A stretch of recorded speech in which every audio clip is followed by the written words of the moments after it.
Whenever you're ready. Cool.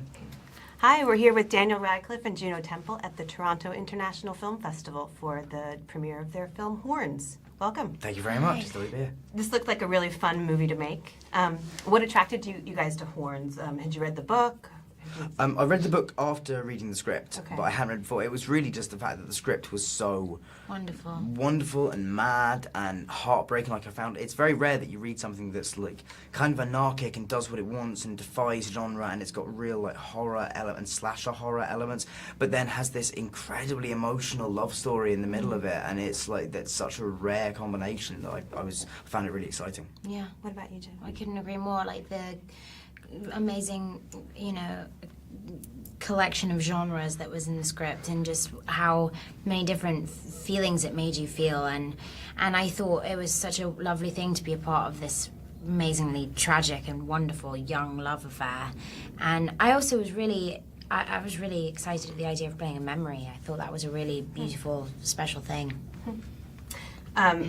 Jack and Diane was also kind of a metaphorical horror movie. What do you think something attracts you to our inner demons? I definitely and also I think young love, that brings out demons in everybody. I really think that, and I think it's so important to embrace them and get to know them and get comfortable with them, because I think demons are just part of life. I think everyone has demons, and they're probably going to be chilling with you for a long time. But I also think it's, looking into a real love affair is something that I think is such a great thing to portray on camera, because I think love is one of the most important things a human will ever go through in their entire lives. How did the two of you kind of get to work together when you started? Did you have rehearsal time? Did you? Well, you'd been working for a week by the time I got there, and so it was really a matter of just kind of working hard to sort of cultivate that chemistry, and we just sort of hung out a load and told each other loads of, shared loads of stuff from our teenage years, and just talked away, and like, I don't know, that was really, it is important when you're doing massive emotional scenes with somebody that there is a real connection there, but you do also have to work to sort of, you have to, it won't just happen. You have to let yourself be open to it, and fortunately Juno was, and I was, and so we ended up having a really great time. And it means that it means going to a scene like the scene in the diner that we have together, knowing that you can trust somebody, that you don't mind playing around with stuff in front of them, and while also being obviously intensely emotional is great. And actually caring for that person for real, and also hanging out with somebody and trying to cram in 10 years of life, right? It's such a history of a child. It was such a beautiful history between the young versions of Marion and Ig are so beautiful to watch. It's such a delicate beginning of a love affair that just continues to blossom, and I think we really wanted to do that justice too, especially because it is, some of those flashbacks are these moments of calm and just pure joy in this mad, devilish world. It was really a special thing to create that. Had the two of you met before? No. So you just met in the wilds of Vancouver, What was that like on set? It was a great young cast. Did you guys all hang out? And... Oh, it was brilliant. Yeah. I mean, the young cast were around a lot at the same time as we were, and it was also, I had a great time on films when I was young, and so it was awesome to see them all coming in kind of really excited, enthusiastic, and enjoying themselves. And I think they all do a great job in the movie, because that flashback that they all take care of is it's the kind of emotional starting point of the movie, really, chronologically at least. So it's such a huge amount depends on that, and they just do it brilliantly. So it was great having them on set. The movie does a really good job of kind of showing how you can find paradise where you are. Do you have an Edenic kind of refuge that you go to? Even metaphorical, yeah, but it's or in your own head. Yeah, exactly. It's like, I definitely have. There are some times where I could just sort of drift off into my own mind and just and probably look very content for a bit. Where I was like, Imagination is very freeing. Yes, absolutely.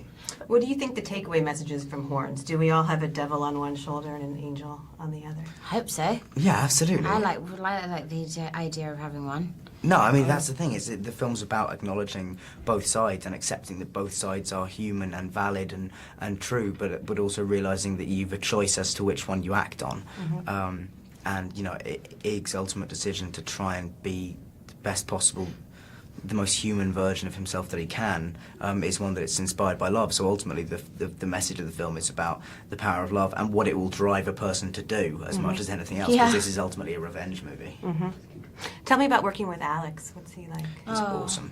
He's so cool. He's such an actor's director. Yeah, he's he's so amazing. patient with actors, and he's so encouraging, and he really spends the time to talk about the scene with you and where it's going and what is happening. And I think that's such a wonderful thing, having a director that is really open to those conversations, because I'm definitely an actor that likes to be able to talk to the director. Yeah, you know, if I have to cry and I have to be upset about something, I want to be able to sit with the director and be like, okay, so this is Totally talk it through. you know, because it's a mind that completely understands what that character's going through along with you, you know. And I think also it was just, he was someone that, having seen his previous work, he's made me laugh before, and he's also terrified me to high heaven. Like, I've been in a hotel room on my own before and literally had nightmares for like a week. Like, it was intense. And I think, you know, I think it's really also sets up the whole shooting experience working with a great director, because you feel the vibe on the set of everyone enjoying being there and wanting to work with everyone around them. And I think the director is kind of the key to all of that. Yeah, he leads that, of course, absolutely. And, you know, Alex had, first of all, the thing that was so impressive about Alex was how he knew exactly what he wanted, but also he would come to every scene with a new vision for how he was going to shoot the scene, or how a way into the scene that was always fascinating and exciting. And I think that, you know, is a really... it's very rare that an entire crew just comes to work every day going, what cool thing am I going to get to do today? And Alex is the best kind of director, because Alex is the kind of director that comes to set with his own vision, but also realises that he's got a team of really creative, talented people working all around him, and so he utilises them and accepts that, and he wants input from everyone. And, you know, and that's it's a great environment, because you feel, everyone feels that their opinions are being, you know, used and they've been collaborated with. So this is a big week for you. You've got three films here, yeah? Yes, yeah. And they're all quite different. So Yeah. how are you handling the week? You know, this is only my second day, so like so far, so far okay, I think. But yeah, I mean, they are all very different. That's the main thing that excites me about it, really, is that they're Killy Darlings, F Word, and Horns could not be three more different movies, really. So I'm excited for people to kind of hopefully see a bit of range and versatility. That's what we're here for. All right, thanks so much you. for talking to the playlist. Thank you very much. Thank Cheers. you. Thank you.